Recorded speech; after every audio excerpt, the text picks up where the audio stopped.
Üçbucaqda Fermat nöqtəsi tutaq ki, ABC üçbucağıdır və F nöqtəsi elə seçilir ki, AF plus BF plus CM cəmi ən kiçik olsun. Bu cəmi ən kiçik edən nöqtəyə üçbucaqda Fermat nöqtəsi deyilir.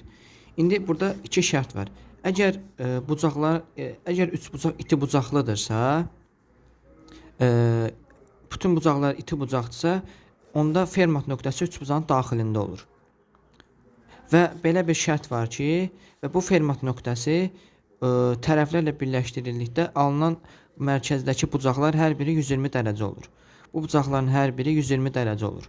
Amma əgər bir bucaq 120 və ya 120-dən böyük bərabərdirsə, elə 120 dərəcəlik bucağın küncü elə Fermat nöqtəsi olur. Məsələn, ABC, bu bucaq 120 və ya 120-dən böyük olarsa, məsələn, deyək elə 130-dur. 130-dursa, elə Fermat nöqtəsi bu bucaq olur, bu küncü olur.